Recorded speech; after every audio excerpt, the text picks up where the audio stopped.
अल्हम्दुलिल्लाहि रब्बिल आलमीन वल आक़िबतु लिल मुत्तक़ीन वस्सलातु वस्सलामु अला सय्यिदिल अंबिया'i वल मुरसलीन व अला आलिहि व अस्हाबिहि अजमईन अम्मा बाद फ़अऊज़ु बिल्लाहि मिनश शैतानिर रजीम बिस्मिल्लाहिर रहमानिर रहीम वल्मुक़ीमीनस सलाता वल्मुअतूनज़ ज़काता वल्मुअमिनूना बिल्लाहि वल यौमिल आख़िर उलाइका सनुतीहिम अजरन अज़ीमा। सदक़ल्लाहु व मौलाना रसूलुहुन नबियुल अमीनुल मकीनुल करीम व अला आलिहि शाहिदीन व शाकिरीन वल्हम्दुलिल्लाहि रब्बिल आलमीन। तकरीर का आगाज़ करने से पहले बेहतर और मुनासिब है कि हम और आप मिलकर अपनी ग़ुलामी का सबूत देते हुए गुंबद ख़ज़रा में आराम फरमाने वाले आका जनाब अहमद मुजतबा मोहम्मद मुस्तफ़ा सल्लल्लाहु अलैहि वसल्लम की बारगाह में दरूद व सलाम का हदिया निशार करें। पढ़े बावाज़ बुलंद अल्लाहुम्मा सल्लि अला सय्यिदना व मौलाना मुहम्मद व बारिक सल्लल्लाहु अलैहि अस्सलातु वस्सलामु अलैका या रसूलल्लाह सल्लल्लाहु अलैहि वसल्लम।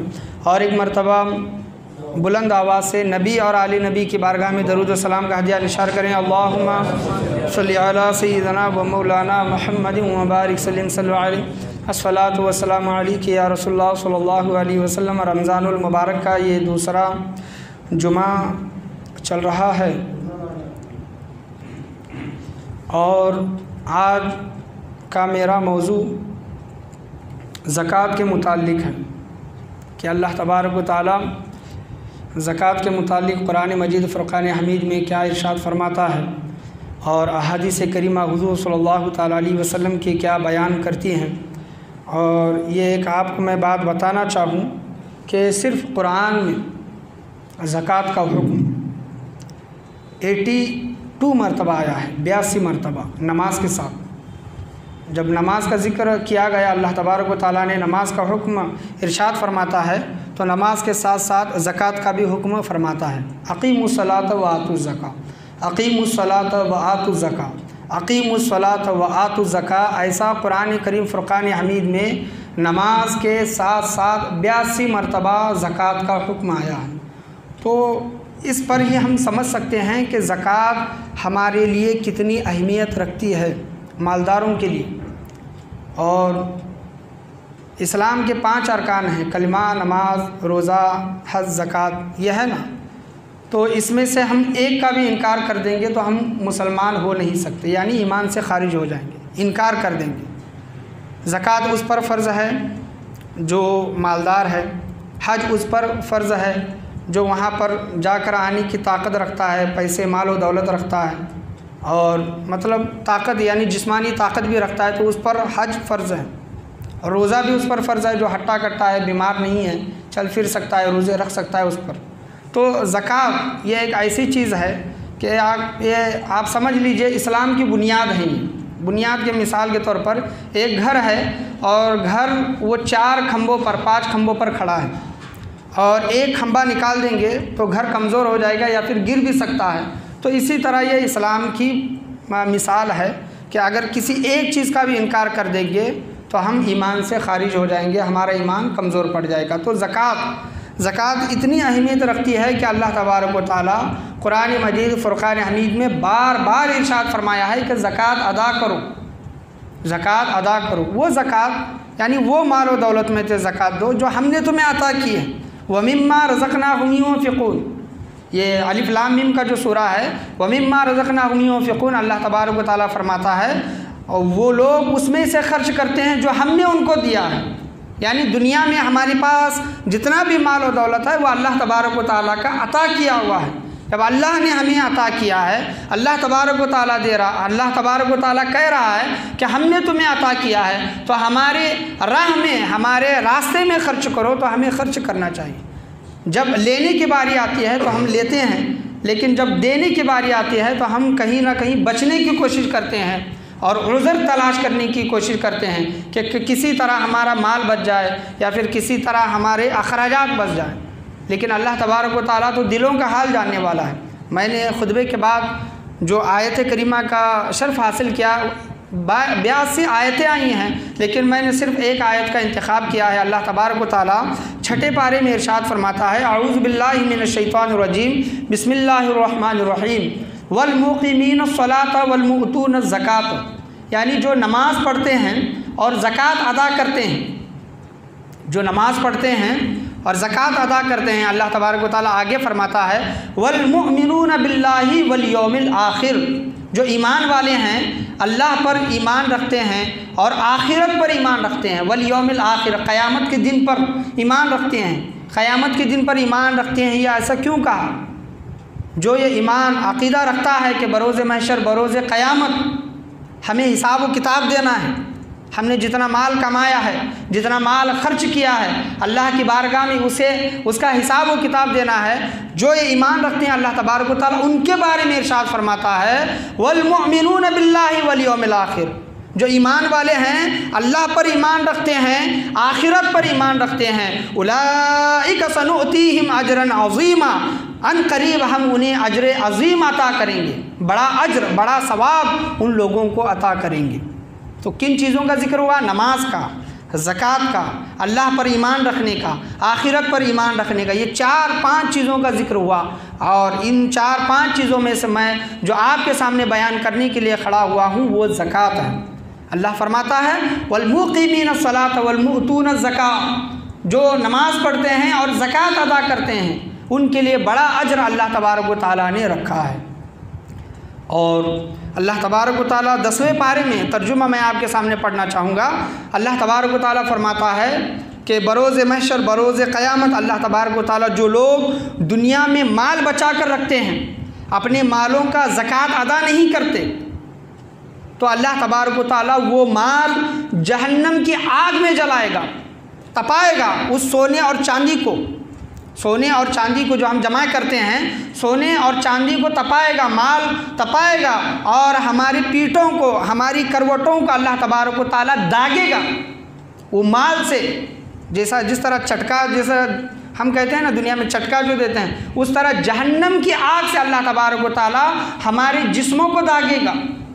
और वो माल अल्लाह तबारक व तआला फरमाता है, हुजूर सल्लल्लाहु अलैहि वसल्लम का फरमान आलिशान है कि वो माल गंजे सांप की शक्ल में, गंजा सांप यानी टकला सांप, वो माल सांप की शक्ल में आएगा, सांप की शक्ल में उसके तौक यानी गले में आएगा और वो सांप कहेगा, अज़्दाह कहेगा कि मैं तेरा वही माल हूँ जो तू दुनिया में बचाया करता था, उसकी हिफाजत किया करता था।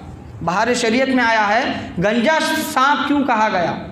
सांप को ऊपर सर पर बाल आने के लिए 1000 साल लगते हैं, 1000 साल, और वही बाल जाने के लिए 1000 साल यानी 2000 साल की उम्र जब सांप की हो जाती है तब वो उसके सर से बाल चले जाते हैं। क्यों चले जाते हैं? क्योंकि उस सांप का जहर का असर ऐसा होता है कि वो पूरे के पूरे बाल चले जाते हैं सांप के, बाहर शरीयत में आया है। और जब वो सांप की 2000 साल उम्र हो जाती है तो वो ऐसा जहरीला हो जाता है कि डसने के साथ साथ आदमी की मौत हो जाती है। तो गंजा सांप उसके गले में आकर, उसके सर पर आकर कहेगा कि मैं तेरा वही माल हूँ जो तू दुनिया में जमा किया करता था। ये तो हम दुनिया के सांप के जिक्र कर रहे हैं, सांप के जिक्र, आखिरत का, क़यामत का, दोज़ख का सांप, बिच्छू, ऐसे सांप और बिच्छू है कि हदीस करीमा में आया है कि बिच्छू का जहर का एक ज़र्रा बराबर अगर दुनिया में डाला जाए, जो आखिरत का बिच्छू है, कब्र का बिच्छू है, उसका जहर दुनिया में एक कतरा डाला जाए तो उस एक कतरे की वजह से पूरे दुनिया वाले हलाक व तबाह बर्बाद हो जाएंगे, मर जाएंगे। ऐसा ख़तरनाक जहर होगा। तो सोचिए जो माल जमा करते हैं तो उनके लिए आखिरत में कितना बड़ा अल्लाह तबारक व तआला ने अज़ाब रखा है। और अल्लाह तबारक व तआला फरमाता है, खुशखबरी भी है, जो अल्लाह का जो हक़ जो अदा करते हैं, कर्ज़ हसना जो देते हैं, अल्लाह तबारक व तआला फरमाता है कि मुझे कर्ज़ हसना दो। कर्ज़ हसना यानी इसका बदला मैं तुम्हें आखिरत में दूंगा। यह हम अल्लाह तबारक व तआला के लिए दे रहे हैं। और जो हक़ अदा नहीं करते, गरीबों का, मिस्किनों का, यतीमों का, बेवाओं का, अपने रिश्तेदारों का, अपने घर वालों का जो हक़ अदा करना होता है, जो ज़कात के मुस्तहिक लोग हैं, उनको हम ज़कात नहीं देते तो बरोज़ महशर बरोज़ क़यामत अल्लाह तबारक व तआला की बारगाह में वो गरीब लोग, मिस्कीन लोग, यतीम लोग, बेवा लोग, फ़कीर लोग खड़े होंगे और कहेंगे अल्लाह तबारक व तआला से बरोज़ क़यामत जब हिसाब व किताब का दिन होगा तो वो लोग कहेंगे कि बारी ताला लोगों ने हमारा हक़ मारा है। हक़ से मुराद क्या? मालदारों ने हमारा हक़ मारा है, जो हक़ वो हमारा बनता था वो हक़ उन्होंने नहीं दिया। तो अल्लाह तबारक व तआला फरमाएगा कि मुझे मेरे रब होने की इज़्ज़त की कसम, मुझे मेरे रब होने की कसम, आज मैं तुम्हें अपने करीब करूँगा जिन्होंने तुम्हें दुनिया में दूर किया था, और आज बरोज़ क़यामत बरोज़ महशर मैं उन लोगों को दूर करूँगा जो तुमको उन्होंने दूर किया था। यानी मालदारों को जो ज़कात अदा नहीं की, अल्लाह तबारक व तआला बरोज़ क़यामत अपने क़ुर्ब जवार में, अपनी क़ुर्बत में उन लोगों को जगह नहीं देगा, दूर करेगा जो ज़कात अदा नहीं करते। और यही माल, यही दौलत बरोज़ क़यामत बरोज़ महशर हमारे पीछे लगेगा, सांप बनकर, अज़दहा बनकर। ये माल और दौलत पीछे लगेगा, क्योंकि हम दुनिया में मेरा माल करते हैं, मैंने अपनी मेहनत से कमाया करते हैं, कहते हैं। तो यही माल व दौलत बरोज़ महशर बरोज़ क़यामत सांप की शक्ल में, अज़दहा की शक्ल में हमारे पीछे काटने को हमें दौड़ेगा। आज ये माल व दौलत हमें जिस तरह चैन व सुकून दे रहा है, बरोज़ क़यामत अल्लाह तबारक व तआला के ज़रिए यही माल व दौलत हमें ईज़ा पहुँचाएगा, नुकसान पहुँचाएगा, तकलीफ़ देगा। हज़रत मूसा अलैहिस्सलाम, मैं 2 साल पहले ये आपको मिसाल दे चुका हूँ, और पिछले साल मैंने ज़कात के मुतालिक नहीं बोला था। मुफ्ती साहब आए थे और मेरे कॉलेज के इम्तिहानात चल रहे थे, तो एक जुमा में रमज़ान के महीने में नहीं था, एक जुमा, तो उन्होंने ज़कात के मुतालिक बयान किया था पिछले साल। तो 2 साल पहले गालिबन मैंने ये बयान कर चुका हूँ मिसाल के तौर पर। हज़रत मूसा अलैहिस्सलाम को अल्लाह तबारक व तआला ने पूछा, क्या है मूसा तुम्हारे हाथ में क्या है? उलमाए कराम फरमाते हैं, एक नुक्ता फरमाते हैं, इसमें कोई ईसा अलैहिस्सलाम कोई गुनहगार या फिर ख़ताकार नहीं हुए, लेकिन एक उलमाए कराम एक नुक्ता पेश करते हैं लोगों को। अल्लाह तबारक व तआला ने हज़रत मूसा अलैहिस्सलाम से पूछा, क्या है मूसा तुम्हारे हाथ में क्या है? तो हज़रत मूसा अलैहिस्सलाम के हाथ में हज़रत मूसा अलैहिस्सलाम का आसा यानी डंडा था। वो ऐसा आसा था कि आप पत्थर पर मारते तो वो पत्थर से पानी के चश्मे जारी होते, और ज़मीन पर मारते तो ज़मीन से पानी के चश्मे निकलते, तो और ज़मीन पर मारते तो उस फ़िरऔन के जादूगर के सामने जो भी जितने भी जादूगर थे सब अपने अपनी छड़ी फेंक कर जो सांप बनाए थे, हज़रत मूसा अलैहिस्सलाम ने जब वो अल्लाह के हुक्म से जब आसा ज़मीन पर मारा तो बड़ा के बड़ा अज़दहा बन गया और तमाम के तमाम फ़िरऔन के सांपों को निगल गया। तो हज़रत मूसा अलैहिस्सलाम से जब अल्लाह ने पूछा, क्या है मूसा तेरे हाथ में क्या है? तो हज़रत मूसा अलैहिस्सलाम ने कहा, क्या बारी ताला ये मेरा आसा है। क्या कहा मूसा अलैहिस्सलाम ने? ये मेरा आसा है। अल्लाह तबारक व तआला ने कहा कि आए मूसा ये आसा ज़मीन पर मार, ज़मीन पर मार। अल्लाह के हुक्म से जब हज़रत मूसा अलैहिस्सलाम ने वो आसा, वो लकड़ी, वो डंडा जब ज़मीन पर मारा तो वो अज़दहा की शक्ल इख्तियार की, यानी उसने शक्ल बदली और वो सांप अज़दहा की शक्ल का हो गया और वो हज़रत मूसा अलैहिस्सलाम की तरफ आने लगा, क्योंकि वो हज़रत मूसा अलैहिस्सलाम का आसा था। तो हज़रत मूसा अलैहिस्सलाम बशरी तकाज़ा, इंसानी तकाज़ा, तो कुछ देर के लिए घबरा गए और भागने लगे। तो अल्लाह तबारक व तआला ने कहा, क्या मूसा क्यों भागते हो? ये तुम्हारा वही आसा है जो तुमने कहा था कि आए बारी ताला ये मेरा आसा है। तो दुनिया में हम जो कहते हैं कि मेरा माल, मेरी दौलत, मेरा ख़जाना, तो यही माल और दौलत हमारे पीछे भागेगा। तो ये एक उलमाए कराम मिसाल देकर हज़रत मूसा अलैहिस्सलाम की मिसाल देकर बयान करते हैं कि जिस तरह वह हज़रत मूसा अलैहिस्सलाम का आसा उनके पीछे उनकी तरफ आया तो हमारा माल, हमारी दौलत बरोज़ महशर बरोज़ क़यामत सांप और अज़दहा की शक्ल में हमारे पास आएगा। और हुज़ूर सल्लल्लाहु अलैहि वसल्लम फरमाते हैं कि तिबरानी कबीर की ये हदीस है, आप सल्लल्लाहु अलैहि वसल्लम ने फरमाया, जो कोई इंसान नमाज़ पढ़ता है, नमाज पाबंदी के साथ 5 वक्त नमाज़ पढ़ता है लेकिन ज़कात नहीं देता, मालदार है, ज़कात उस पर वाजिब है, ज़कात नहीं देता, तो हुज़ूर सल्लल्लाहु अलैहि वसल्लम फरमाते हैं कि उसकी नमाज अल्लाह की बारगाह में कबूल नहीं। उसकी नमाज अल्लाह की बारगाह में कबूल नहीं। आज हमसे कहा जाए 5 वक्त की नमाज़ पढ़ो तो हम नमाज़ पढ़ लेंगे, लेकिन हमसे कहा जाए अपनी दौलत में से कुछ हिस्सा गरीबों को दो, तो जब दौलत देने की बारी आती है तो हमारा दिल सिमट जाएगा, अकड़ जाएगा, हमारा दिल खींच जाएगा, हमारे दिल के अंदर तंगी पैदा होगी।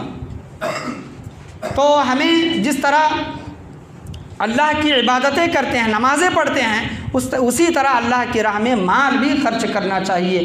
वो माल जो अल्लाह कहता है व मिम्मा रज़क़नाहुम युनफ़िक़ून, हमने जो उनको अता किया उसमें से वो खर्च करते हैं। तो अल्लाह ने हमको अता किया है तो हमें उसमें से खर्च करने की कोशिश करनी चाहिए। याद रखिए, अगर कोई इंसान 5 वक्त की नमाज जमात के साथ पढ़ता है लेकिन उस पर ज़कात वाजिब है, ज़कात अदा नहीं करता, तो उसका 5 वक्त का नमाज पढ़ना अल्लाह की बारगाह में कबूल और मकबूल नहीं है। जिस तरह नमाज फ़र्ज़ है उसी तरह ज़कात भी फ़र्ज़ है। एक चीज़ का तो वो अदा कर रहा है लेकिन दूसरी चीज़ का इनकार कर रहा है। हज़रत अबू बकर सिद्दीक़ रज़ियल्लाहु ताला अन्हु जब खलीफा बने तो आपने पहली जंग किन लोगों के साथ की? उस दौर में हज़रत अबू बकर रज़ियल्लाहु ताला अन्हु के दौर में उमर जैसी शख्सियत घबरा गई उन लोगों से लड़ने जो ज़बान से तो कलमा पढ़ते थे लेकिन नमाज और ज़कात के मुतालिक उनके ईमान डगमगा गए थे। हज़रत अबू बकर रज़ियल्लाहु ताला अन्हु के दौर खिलाफत में नमाज को अहमियत नहीं दी जा रही थी और ज़कात के मुतालिक बोला जा रहा था कि ये तो हमारा अपना कमाया हुआ माल है। हज़रत अबू बकर सिद्दीक़ रज़ियल्लाहु ताला अन्हु कहते हैं, बुखारी शरीफ की हदीस है, जो कोई हुज़ूर सल्लल्लाहु अलैहि वसल्लम के ज़माने में, जो कोई इंसान हुज़ूर सल्लल्लाहु अलैहि वसल्लम के ज़माने में एक बकरी का बच्चा देता था ज़कात के तौर पर और अब नहीं दे रहा, दौरे खिलाफत अबू बकर मेरे दौर में नहीं दे रहा ज़कात जो देना है, तो हज़रत अबू बकर सिद्दीक़ रज़ियल्लाहु ताला अन्हु कहते हैं कि उन लोगों के ख़िलाफ़ मैं ऐलान जंग करता हूँ, जिहाद का ऐलान करता हूँ। हज़रत अबू बकर रज़ियल्लाहु ताला अन्हु ने जो सबसे पहले सिर्फ नाम के मुसलमान जो थे और नमाज और ज़कात का इनकार करने वाले थे, हज़रत अबू बकर सिद्दीक़ रज़ियल्लाहु ताला अन्हु ने सबसे पहले उनसे जंग लड़ी। सबसे पहली जंग हुज़ूर सल्लल्लाहु अलैहि वसल्लम के विसाल के बाद, और ये ऐसा फितना था जो कि पूरे मुसलमानों को तबाह व बर्बाद कर सकता था, लेकिन सिद्दीक़ अकबर रज़ियल्लाहु ताला अन्हु साबित कदम रहे, डट कर रहे और उन लोगों से मुकाबला किया। वो लोग सिर्फ नाम मतलब ज़बान से कलमा पढ़ने वाले थे, हुज़ूर का नाम लेने वाले थे, अल्लाह का नाम लेने वाले थे, लेकिन ज़कात नहीं देते थे। तो हज़रत अबू बकर सिद्दीक़ रज़ियल्लाहु ताला अन्हु ने उस वक्त उनसे जंग की, उनको कत्ल किया, और जो ज़कात नहीं देता उसको कत्ल करने का हुक्म है इस्लामी ममालिक में, हदीस करीमा में आया। तो ज़कात को अदा करे। 82 मरतबा 82 मरतबा कुरान मजीद फ़ुरक़ान हमीद में नमाज के साथ साथ ज़कात का हुक्म आया है। नमाज के साथ साथ ज़कात का हुक्म, अल्लाह का हुक्म हमारे लिए एक ही काफ़ी है। अल्लाह हुक्म ना करे कुरान करीम फ़ुरक़ान हमीद में हुजूर कहें तो हमारे लिए हुजूर का हुक्म ही काफ़ी है, लेकिन अल्लाह तबारक व तआला 1 बार नहीं, 2 बार नहीं, 5 बार नहीं, 10 बार नहीं, बल्कि 82 मरतबा फरमा रहा है कि ज़कात अदा करो। तो इससे ज़कात का मकाम व मर्तबा हमें समझना चाहिए, फ़जीलत समझनी चाहिए कि ज़कात हमारे लिए क्या मायने रखती है। तो हमें ज़कात अदा करने की हमेशा, साल में 1 मरतबा ज़कात अदा करने का आता है तो हमें हमेशा अदा करने की कोशिश करनी चाहिए। पढ़े 1 मरतबा दरूद शरीफ, अल्लाहुम्मा सल्लि अला सय्यिदना व मौलाना मुहम्मदिन व बारिक सल्लिम सल्लु अलैहि अस्सलातु वस्सलामु अलैका या रसूलुल्लाह सल्लल्लाहु तआला अलैहि वसल्लम। हुज़ूर सल्लल्लाहु तआला अलैहि वसल्लम के दौर में सुअलबा बिन अबी हातिब एक शख्स था। सुअलबा बिन अबी हातिब, इसको हुज़ूर सल्लल्लाहु ताला अलैहि वसल्लम की निस्बत नसीब हुई थी। इस इंसान को ये ईमान लेकर आया था, मुसलमान था। मुसलमान ज़कात ना देने से किस तरह इंसान हलाक, तबाह व बर्बाद हो जाता है दुनिया में भी और आखिरत में भी, ये इस हदीस से, इस वाक़े से पता करेंगे कि यह हदीस है, ये वाक़या भी है हुज़ूर सल्लल्लाहु अलैहि वसल्लम के दौर का। तिबरानी की हदीस है, आप सल्लल्लाहु ताला अलैहि वसल्लम के ज़माने में सुअलबा बिन अबी हातिब ये शख्स गरीब था और इसको मस्जिद का कबूतर भी कहा जाता था।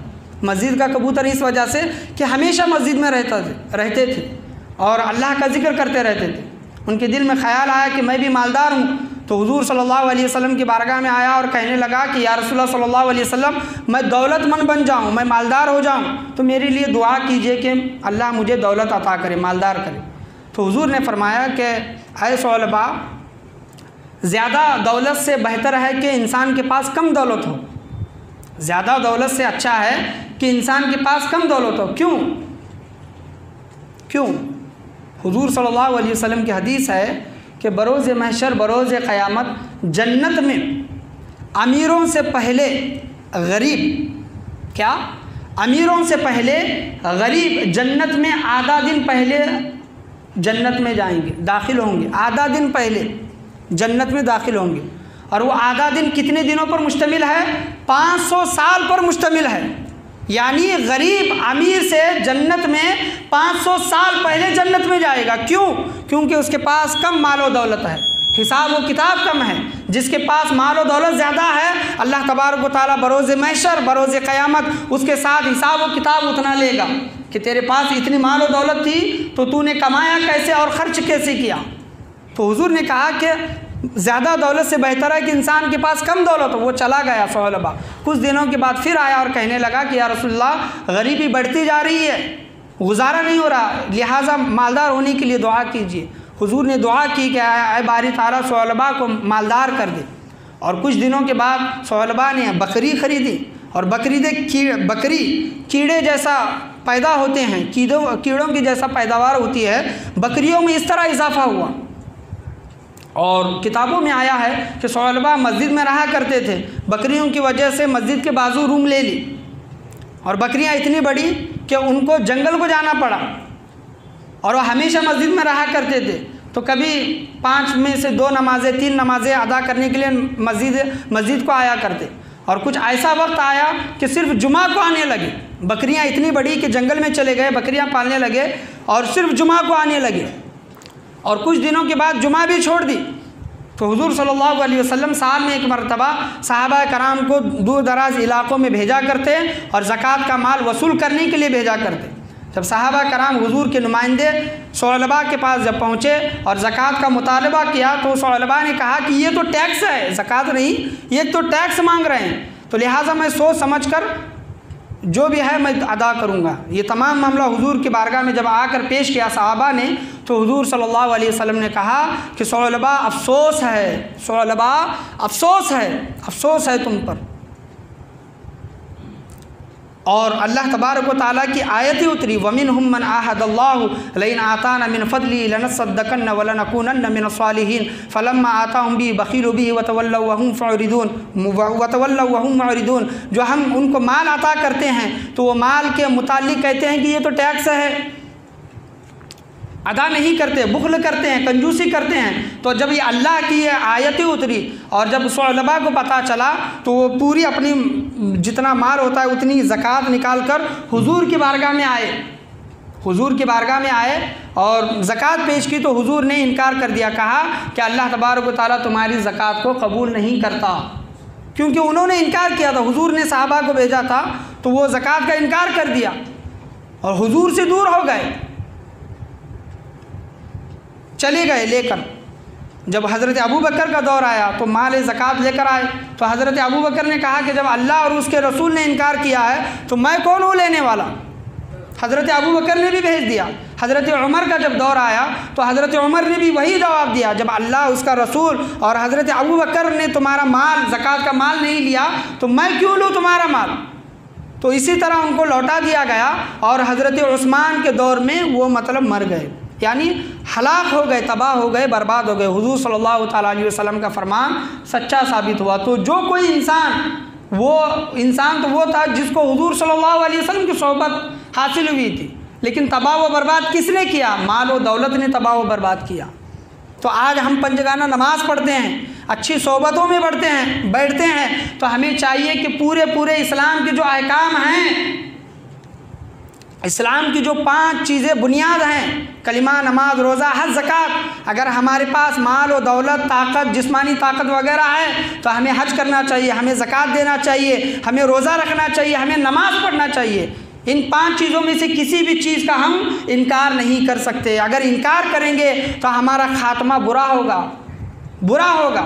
ईमान पर खात्मा नहीं हो सकता, ईमान पर खात्मा होने का अंदेशा है, ख़तरा है। तो हमें इन चीज़ों से बचने की हमेशा कोशिश करनी चाहिए। अल्लाह तबारक व तआला बार बार कुरान करीम फुरक़ान हमीद में जब इरशाद फरमाता है तो हमें इसकी अहमियत को समझना चाहिए।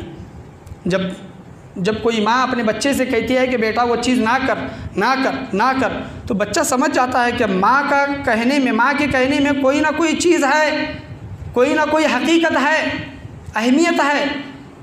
जब वो अल्लाह तबारक व तआला 70 माओं से ज़्यादा प्यार फरमाने वाला अपने बंदे से और अपने बंदों से कहता है कि बंदो नमाज अदा करो, ज़कात दो, नमाज कायम करो, ज़कात दो, तो हमें ज़कात की अहमियत को समझना चाहिए और ज़कात को हमेशा अदा करने की, साल में एक बार इसका ये आता है तो हमें अदा करने की कोशिश करनी चाहिए। पढ़िए एक मरतबा दुरूद शरीफ, अल्लाहुम्मा सल्ली अला सय्यदना व मौलाना मुहम्मदिन व बारिक सल्लल्लाहु अलैहि अस्सलातु वस्सलामु अलैका या रसूलुल्लाह सल्लल्लाहु तआला अलैहि वसल्लम। ज़कात साल में एक बार देना चाहिए, ज़कात और साल गुज़रना शर्त है। ज़कात के मुतालिक मैं आपके सामने चंद मसले मसाइल पेश करना चाहूँ कि जिसके पास 7.5 तोला सोना या 52.5 तोला चांदी या उसके बराबर की कीमत का माल हो तो उस इंसान पर और उस माल पर 1 साल गुज़रता है, 1 साल पूरा, मतलब आप समझ लीजिए ये मई का महीना चालू है, 1 मई से पकड़ लीजिए, 1 मई के पास हमारे पास इतना माल और दौलत आया कि जिससे ज़कात बनती है, तो अगले आने वाले 2020 में 1 मई को हमारे ऊपर वाजिब होता है कि हम ज़कात दें। यानी 1 साल गुज़रना शर्त है। 1 साल गुज़रने से पहले मतलब ये शर्त नहीं है, दे सकते हैं, अफजल है, बेहतर है। और 7.5 तोला सोना, और 7.5 तोला सोने की कीमत क्या है? 1 तोला सोने की कीमत 30,000 के लगभग है, और 30,000 को अगर हम 7.5 से ज़रब देंगे तो वो लाखों में चला जाता है, लाखों में चला जाता है। तो उलमाए कराम 7.5 तोला सोने की कीमत को नहीं पकड़ते, बल्कि उलमाए कराम फरमाते हैं, मुहद्दिसीन किराम फरमाते हैं, मुफस्सिरान किराम फरमाते हैं कि जिसके पास 52.5 तोला चांदी की कीमत का माल हो। कितना? 52.5 तोला चांदी। अभी मार्केट में चांदी 1 तोला 400 रुपये का भी मिलता है, अच्छा लेने गए 500 का भी मिलता है, उससे अच्छा लेने गए 600 का भी मिलता है। आप 600 से ज़रब लगा लें, 600 को 52.5 से ज़रब दें तो 30-31 हज़ार रुपये बनते हैं। कितने? 52.5 तोला चांदी का माल, चांदी तो नहीं है लेकिन माल है।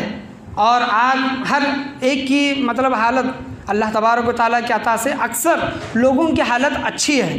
कुछ लोग ऐसे भी हैं जो इतनी माल और दौलत नहीं रखते लेकिन अच्छी है। तो मिसाल के तौर पर बताने का हासिल कलाम ये है कि जिसके पास 52.5 तोला चांदी की कीमत यानी 30,000, 31,000, 35,000 या फिर 400 से चांदी को ज़रब कर लें, 500 से चांदी को ज़रब कर लें, 52.5 से ज़रब कर लें, तो उसके पास इतना माल और दौलत है, 30,000 बैंक में पड़ा है और उस पर 1 साल गुज़र गया, तो उस पर ज़रूरी है कि वो ज़कात दे। ज़कात कितना है कि 1 लाख जिसके पास है उसमें से 2,500, 100 रुपये में से कितना? 100 रुपये में से 2.5 रुपये। तो आप 100 रुपये से 2.5 रुपये निकाल लेंगे तो आपके पास 30,000 है, तो 30,000 से हमारी ज़कात कितनी होती है वो निकालें। मैं आपको बताना चाहूँ, अगर हर इंसान अपनी माल और दौलत को जानकर ज़कात अदा करे हर साल, तो दुनिया में बहुत से ऐसे लोग होंगे जो गुर्बत से दूर होंगे, गरीबी से दूर होंगे। अगर हम सही तरीके से ज़कात अदा करेंगे तो दुनिया में बहुत से गरीबी दूर होगी, लेकिन हम ज़कात अदा नहीं करते। याद रखिए, अल्लाह तबारक व तआला का अज़ाब बहुत सख्त है, बहुत सख्त है। दुनिया में भी ज़िल्लत व रुसवाई है, आखिरत में भी ज़िल्लत व रुसवाई है। कोई इंसान 1 रुपया अपने कफन में साथ में नहीं लेकर जाता, 1 रुपया। जितनी भी माल और दौलत है तमाम अपने बीवी बच्चों को छोड़ कर चले जाएंगे। तो हमें ज़कात अदा करनी चाहिए। समझ में आया ना कि 7.5 तोला सोना होना चाहिए, 7.5 तोला सोना नहीं तो 52.5 तोला चांदी। 52.5 तोला चांदी की कीमत को पकड़कर ज़कात निकालेंगे। और किसी के पास मिसाल के तौर पर 52.5 तोला चांदी नहीं, 1 तोला सोना है। मैं मुफ्ती साहब से बात किया और इस मसले पर मतलब खूब गुफ्तगू किया हूँ। 1 तोला सोना है और 200 रुपये का चांदी है, आधा तोला चांदी समझ लीजिए। 1 तोला सोना और 200 रुपये का चांदी, आधा तोला चांदी है। तो उलमाए कराम फरमाते हैं जिसके जब सोना और चांदी मिल जाए तो चांदी की कीमत निकाली जाएगी, चांदी की कीमत निकाली जाएगी। सोना कितने का? 1 तोला 30,000 और चांदी कितना? आधा तोला 200 रुपये, कितने हुए? 30,200 रुपये। तो उस पर ज़कात वाजिब हुई, ज़कात वाजिब हुई। किसी के पास कुछ भी चांदी नहीं है, मालो दौलत नहीं है, सिर्फ 7 तोला सोना है, सिर्फ 7 तोला, मालो दौलत नहीं है, चांदी नहीं है, सिर्फ 7 तोला सोना है, उस पर ज़कात नहीं होती। ज़कात कब होती है? जब कोई माल व दौलत मिल जाए या फिर चांदी मिल जाए उस माल व दौलत में, सोने में, तो उस पर ज़कात वाजिब होती है। मिसाल के तौर पर किसी के पास 7 तोला सोना है और 2-3 हज़ार रुपये हैं, वो मालिक है, और उस इन तमाम चीज़ों पर 1 साल गुजर गया। 1 साल गुजरने से मुराद ऐसा है कि 1 मई को, ये महीना मई का चल रहा है तो मैं मई की मिसाल देकर कहता हूँ, 1 मई को आपके पास 50,000 रुपये आए और 6 महीने के बाद वो 50,000 रुपये खर्च हो गए। आपने किसी को दिया या फिर किसी घर के काम में वगैरह में खर्च हो गए 6 महीने बाद, फिर 6 महीने के बाद 50,000 रुपये आए, तो इस पर ऐसा होगा तो वो ज़कात वाजिब नहीं होगी। मतलब मुसलसल 1 साल गुजरना उस पर शर्त है। और दूसरी एक बात, हमारी घर की औरतें, हमारी घर की औरतों के पास इतना चांदी और सोना होता है, उन पर भी, अपनी घर की औरतों पर भी ज़कात फ़र्ज़ वाजिब होती है। हमारी घर की औरतों पर भी सोने की बालियाँ, सोने का मतलब लच्चा जिसको कहते हैं, वो मंगलसूत्र कहते हैं, या फिर पैर में जो डालते हैं, इसके अलावा कंगन वगैरह, अगर सोने की कीमत और चांदी की कीमत निकाल कर 30,000 रुपये या फिर 25,000 रुपये, 400 रुपये के हिसाब से चांदी का जो भी माल निकालेंगे, अगर वो माल बनता है तो औरतों पर भी वाजिब है कि औरत भी ज़कात दे। बाज़ औक़ात औरतें ये कहती हैं कि हम तो कमाते नहीं, हम तो ज़कात कहाँ से दे, हम कमाते नहीं, ज़कात कहाँ से दे। तो अल्लाह तबारक व तआला ने, हुज़ूर सल्लल्लाहु तआला अलैहि वसल्लम ने सोने और चांदी पर ही ज़कात वाजिब की है, तुम्हारे माल और दौलत पर नहीं। अगर तुम्हारे पास माल और दौलत नहीं है, सिर्फ सोना चांदी है, सोना चांदी तोड़ कर तुम ज़कात दो। अगर नहीं दे सकते, तुम्हारे पास माल और दौलत है, मिसाल के तौर पर 1 लाख का सोना है, सोना 1 लाख का है, तुम उनको तोड़ कर नहीं दे सकते, तो तुम्हारे पास 2,500 रुपये हैं, तो वो 2,500 रुपये उसके बदले में दो, तो तुम्हारी ज़कात अदा हो जाएगी। तो जो औरतें कहती हैं कि हम तो कमाते नहीं, हमारे पास सोना चांदी है, हमारे पास सोना चांदी है तो हम कहाँ से दें, तो ज़कात माल और दौलत पर नहीं बल्कि सोने चांदी पर है, उसको तोड़ कर ज़कात अदा की जाए। तो ऐसे कितने साल हमारी गुज़र गए, हमारी औरतों के, घर की औरतों के गुज़र गए जो हमने ज़कात अदा नहीं की, सोचा तक नहीं कि ज़कात अदा हो भी सकती है कि नहीं। तो आज अब मैंने आपके सामने बता दिया, आपके पास वो बात आ गई, अमल करना ना करना ये आपकी मर्ज़ी है। बरोज़े महशर, बरोज़े क़यामत अल्लाह तबारक व तआला आपसे पूछेगा कि फ़लाँ मस्जिद में फ़लाँ हाफ़िज़ साहब ने आपको ये मसले मसाइल बताए थे, मसले मसाइल जानने के बाद भी आपने ज़कात अदा नहीं की, तो अल्लाह तबारक व तआला उस वक्त आपकी गिरफ़्त फरमाएगा। औरत ज़कात मतलब माल और दौलत नहीं है, सोना चांदी है, तो वो तोड़ कर सोना मतलब ज़कात नहीं दे रही है, तो हमें चाहिए घर का कोई इंसान, कोई मर्द, उसका शोहर हो, उसका बाप हो, उसका भाई हो, तो औरत की तरफ से वो ज़कात अदा कर सकता है, तो औरत का ज़कात अदा करना हो गया। तो ये तमाम चीज़ें हमें गौर व फ़िक्र करनी चाहिए। और ऐसा नहीं है कि रमज़ान ही के महीने में ज़कात दें। मिसाल के तौर पर आपके पास रजब के महीने में आपके पास माल और दौलत आई, रजब के महीने में, और दूसरा रजब आ गया और उस पर 1 साल गुजर गया और इतनी दौलत आपके पास थी, मतलब कि आप ज़कात के मतलब देने के हकदार थे, देने के ये थे, कायल थे, 1 रजब से दूसरे रजब, तो आपको पर ज़रूरी है कि 1 साल गुजरने के फ़ौरन बाद आप ज़कात दें। आप ये ना सोचें कि रजब के महीने में क्यों दें, शाबान के महीने में क्यों दें, रमज़ान के महीने में देंगे ज़्यादा फजीलत है। तो अल्लाह तबारक व तआला किसको कब मौत लिखी है ये कोई भी बोल नहीं सकता। रमज़ान के महीने में लोग देते हैं, अच्छी बात है, क्योंकि गरीबों का हक़ अदा होता है, उन्हें सहारा मिल जाता है और उनके ईद के दिन का खर्च वगैरह निकल जाता है, कपड़े वगैरह का, ये अच्छी बात है। लेकिन देर ताख़ीर करके ज़कात नहीं देनी चाहिए। ज़कात हम जल्दी दे सकते हैं, 1 साल गुजरने से पहले 10 महीने गुजर गए तो हम जल्दी दे सकते हैं, अफजल है, अच्छा है, लेकिन देर नहीं कर सकते। तो हम अपना हिसाब व किताब निकालें कि हमारे बैंक में कितना पैसा पड़ा है, हमारे घर में कितना माल और दौलत है, कितना सोना चांदी है, हमारी घर के औरतों के मतलब बदन पर कितना सोना चांदी है, उसका बैठकर हिसाब निकालें, कीमत निकालें, फिर ज़कात अदा करें। और हम कब से ज़कात नहीं दे रहे हैं वो भी देखें, 10 साल हो गए, 20 साल हो गए, 15 साल हो गए, 5 साल हो गए, हमको मालूम ही नहीं था हम ज़कात देना था। तो ये हमारे लिए ज़रूरी है कि हम ज़कात दें। अल्लाह तबारक व तआला कुरान मजीद फ़ुरक़ान हमीद में नमाज के साथ साथ ज़कात को हुक्म फरमाता है। जिस तरह नमाज की एक अहमियत है उसी तरह ज़कात की भी एक अहमियत है।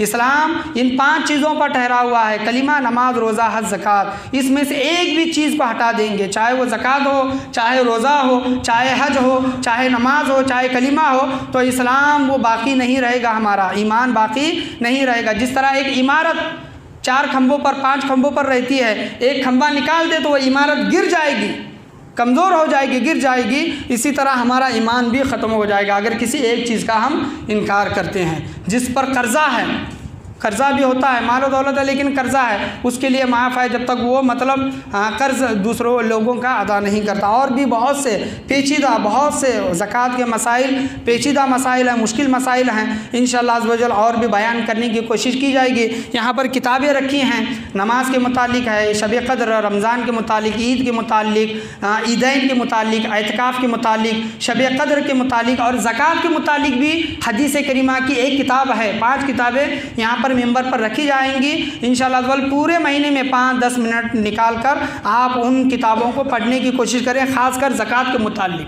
अल्लाह तबारक व तआला से दुआ है कि अल्लाह तबारक व तआला हमें बोलने और सुनने से ज़्यादा अमल करने की तौफ़ीक़ अता फ़रमाए। और जो हमारा ज़कात बनता है, अगर किसी पर ज़कात वाजिब होती है तो सही तरीक़े से ज़कात अदा करने की अल्लाह तबारक व तआला हम तमाम लोगों को तौफ़ीक़ व रफ़ीक़ अता फ़रमाएँ। बोलने चालने में किसी भी किस्म की गलती, कमी, बेशी, कोताही, कमी हुई हो, अल्लाह तबारक व तआला अपने फ़ज़ल व करम से उसे माफ़ अता फ़रमाएँ। बोलने में, सुनने में, समझने में किसी भी किस्म की गलती हुई होगी, अल्लाह तबारक व तआला अपने फ़ज़ल व करम से उसे माफ़ अता फ़रमाएँ। शब क़द्र आने वाली है, जिन जिन हज़रात ने शब क़द्र का चंदा जमा नहीं किया, हमारे जनाब वहाँ पर खड़े होंगे या फिर लिख कर लेंगे, तो आप उनके पास शब क़द्र का चंदा जल्द से जल्द जमा करें। अल्लाह तबारक व तआला से दुआ है कि अल्लाह तबारक व तआला हमें गरीबों का, यतीमों का, मिस्किनों का, बेवाओं का, फ़कीरों का हमें हक़ अदा करने की और ज़कात अदा करने की सही तरीक़े से अल्लाह तबारक व तआला हम तमाम लोगों को तौफ़ीक़ व रफ़ीक़ अता फ़रमाएँ। और हमें इस बात की सोचने की अल्लाह तबारक व तआला तौफ़ीक़ व रफ़ीक़ अता फ़रमाएँ कि हमारे पास माल और दौलत कितनी है और कितने दिनों से, कितने सालों से हमारे पास माल और दौलत बैंक में पड़े हुए हैं, घर में पड़े हुए हैं, हमारे औरतों के पास कितना सोना व चांदी है। ये तमाम चीज़ों का हिसाब निकाल कर ज़कात अदा करने की अल्लाह तबारक व तआला हम तमाम लोगों को तौफ़ीक़ व रफ़ीक़ अता फ़रमाएँ। और इस महीने में, रमज़ान महीने में जितने भी लोग सदक़ात, खैरात करते हैं, ज़कात करते हैं, नेक अमाल, नफली इबादतें, रोज़े रखते हैं, तरावियाँ पढ़ते हैं, अल्लाह तबारक व तआला हर एक के नेक अमाल को, छोटे से छोटा, बड़े से बड़े अमल को अल्लाह तबारक व तआला अपनी बारगाह में कबूल अता फ़रमाएँ। ला इलाहा इल्लल्लाह मुहम्मदुर रसूलुल्लाह सल्लल्लाहु अलैहि वसल्लम व आखिरु दावाना अल्हम्दुलिल्लाहि रब्बिल आलमीन। जिन लोगों ने सुन्नतें नहीं पढ़ी वो लोग आगे आएँ, सफ़ों को दुरुस्त करें खड़े होकर, और जो लोग पीछे हैं आगे आने की कोशिश करें। और जो लोग सुन्नतें नहीं पढ़ी हैं सुन्नतें पढ़ लें, और जो लोग सुन्नतें पढ़ चुके हैं खुतबे के लिए दो जानू होकर बैठ जाएँ। आगे आगे आएँ, पीछे बहुत से लोग रुके हुए हैं, अगर आप आगे आएँगे तो पीछे वालों को आसानी होगी।